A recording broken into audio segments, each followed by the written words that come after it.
예, 이번에는 49페이지 무브와 카피 두 가지 명령에 대해서 한번 알아보도록 하겠습니다. 자, 이제 무브 명령에서 이렇게 제가 그림을 그려놓은 거 보이시죠? 48페이지에 이렇게 표시되어 있습니다.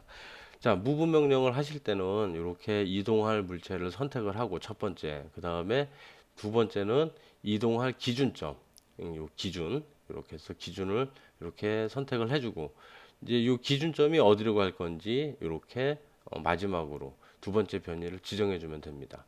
이런 방법이 하나 있고 또 변이 옵션이라는 게 있어요.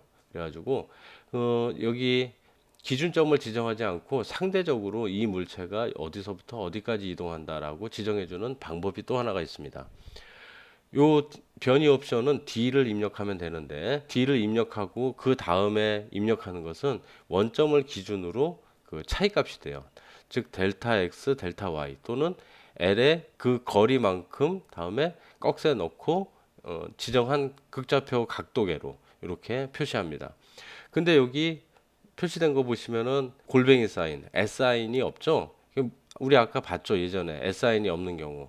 예, 바로 그 동적 입력했을 때 S사인을 두 번째서부터는 넣어줄 필요가 없다라는 거. 그것과 동일하게 이 변이를 이렇게 지정해 주면 됩니다. 자, 제가 이제 여기 물체를 그리고 여기 원점은 여기겠네요. 물체를 그리고 여기에 물체를 어디다 놓을지 이렇게 한번 그 관계없는 다른 도형을 한번 그려봤습니다. 자, move M이죠. M만 딱 치면은 move 명령이 이렇게 동작합니다. 자, 첫 번째로 select object. 그래서 요거 선택하고 요거 선택하고 두 개 선택한 다음에 엔터 눌러줘도 되죠. 예. 아니면은 move 명령 M 치고 이렇게 해서 클로싱으로 이렇게 선택해도 간단하게 두 물체를 선택할 수 있죠. 자, 이렇게 선택하고서 물체 선택이 끝났으면 엔터 한 번 더 눌러주시고 이제 물체 선택이 끝났다. 그래서 이제 베이스 포인트 기준점이죠. 기준점을 입력을 해줍니다. 제가 이 물체에 지금 스냅이 걸려 있네요. 이 물체의 중점을 여기다 갖다 놓을 거다. 그러면은 이 중점을 기준점으로 선택하고 그 다음에 두 번째 포인트를 여기다 지정을 해줘야겠죠. 근데 만약에 이런 것이 아니라 언더 하고요. 다시 물체를 선택하고 이번엔 move 하고 기준점 여기를 바로 여기다 집어넣을 것이다. 이렇게 하면은 물체가 이렇게 이동이 되게 됐습니다. 자, 다시 언더 하고요. 언더 하니까 제가 꺼놨던 스냅이 다시 또 켜지네요. 자, 이제 이 기준점을 지정해서 이동하는 게 좀 번거로울 수 있지만은 내가 여러분들이 생각하는 요 지점이 어떤 기준점이 어디에 정확히 맞고 싶다. 그럴 때는 오히려 더 좀 번거롭지만은 더 편리한 형태로 우리가 이동을 시킬 수 있다는 장점이 됩니다. 자, 기준점 여기다 입력하고 여기에 중간점에 딱 이렇게 입력하면 중간에 정확히 딱 놓이게 되겠죠. 아무튼 move 명령은 이렇게 다른 프로그램과 좀 달리 이렇게 기준점을 지정하는 절차가 한 번 더 들어있다라는 거 기억을 해주시면 좋을 것 같습니다. 자, 그 다음에 다시 언더 할게요. move 한 다음에 displacement 지정하고 이 폴라 트래킹을 0도로 이렇게 걸리게 해놓고서 그냥 40만 쳐도 이렇게 딱 이동이 되게 됩니다. 자, 똑같은 방법으로 다시 한번 해볼게요. 무브하고 여기서 여기까지 10만큼이니까 이번에는 디스플레이스먼트 이렇게 입력해 놓고 자, 지금 디스플레이스먼트 입력해 놨죠. 그 다음에 지금 폴라 각도가 어때요? 90도로 해놔야죠.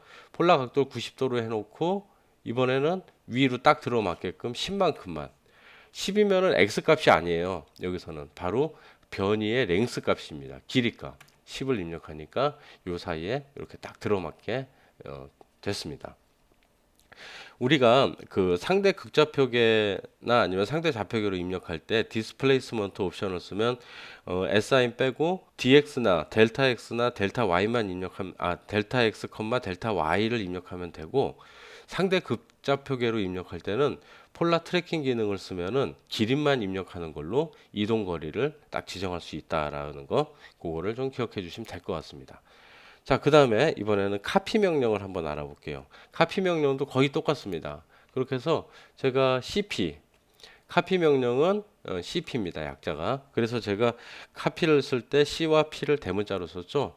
자, 이제 이것도 똑같이 엔드점 찍어주고 다음에 복사할 목표점을 찍어주면 이렇게 물체가 찍히게 됩니다. 자, 여기서 이 카피 명령이 끝난 게 아니죠. 한 번 더 찍어줄 수 있고요. 자, 여기 오스냅으로 이 귀퉁이 찍어주고 다음에 여기도 한번 찍어볼까요? 이렇게 찍어주고 엔터 눌러서 이렇게 해서 카피 명령을 여러 개의 복사를 원하는 기준점을 기준으로 해가지고 이거를 여러 군데다 이렇게 복사를 해놔 봤습니다. 자, 카피 명령도 마찬가지로 디스플레이스먼트를 쓸 수가 있어요. 자, 한번 제가 요거를 무브 명령으로 이렇게 이동을 해놓고 자, 카피 명령에다 디스플레이스먼트 한번 해볼까요? 자, 이렇게 해놓고 CP 친 다음에 디스플레이스먼트 이렇게 입력했습니다. 이 물체의 크기가 20 by 20이에요. 렉탱글이. 근데 제가 디스플레이스먼트로 입력할 때 폴라 각도를 0도로 해놓고 25 복사가 됐죠. 그 다음에 또 CP 디스플레이스먼트 놓고 폴라 각도를 90도로 해놓고 이번엔 25라고 입력하니까 이렇게 됐습니다. 자, 우리가 이렇게 무브나 아니면 카피 명령을 쓸 때 기준점을 이용할 수도 있고 디스플레이스먼트를 이용할 수도 있고 그런 건 여러분들이 그때그때 맞게 이렇게 써주시면 될 것 같습니다. 자, 이렇게 됐고요. 이번에는 거기 48페이지 밑에 있는 카피의 어레이 명령을 알아보겠습니다. 카피를 배열식으로 쓰는 겁니다. 자, 요건 최근에 적용된 명령어로 조금 특이합니다. 자, 이제 보시죠. 이 기준점을 이렇게 해서 기준점을 여기다가 복사를 하고요. 그 다음에 지금 여기서부터 여기까지가 길이가 100이에요.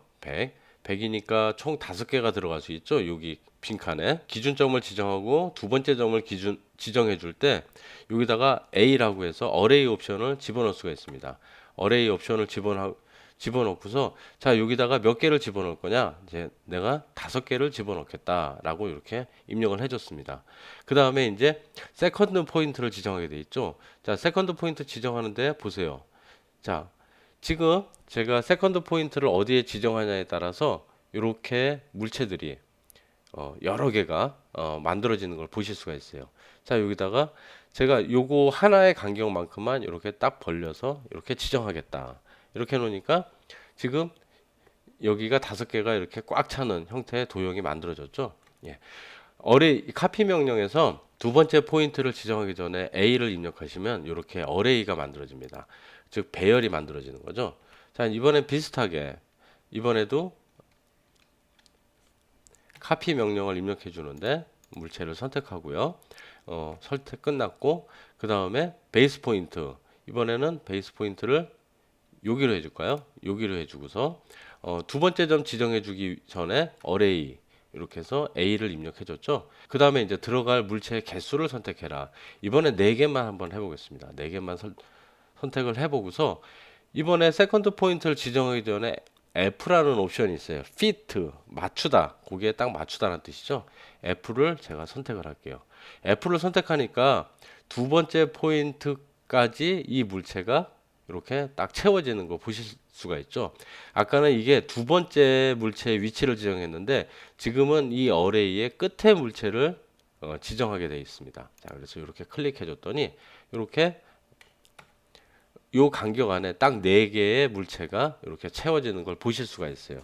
자, 카피의 어레이 기능을 쓰시면은 여러분들이 쓰시는 어레이 명령 대신에 만약에 한 줄로 만드는 어레이 같은 경우는 아주 쉽게 굳이 어레이 명령을 쓰지 않더라도 이렇게 쉽게 지정할 수 있고 두 번째 포인트 위치를 지정하려면 그냥 어레이의 개수를 넣어주시면 되고 아니면 끝에 위치를 지정하고 싶으시면은 어레이의 개수를 입력하시고서 그 다음에 fit라는 F라는 옵션을 지정하면 끝점을 위치를 지정해서 그 사이를 이렇게 채워주는 기능을 활용하실 수가 있습니다.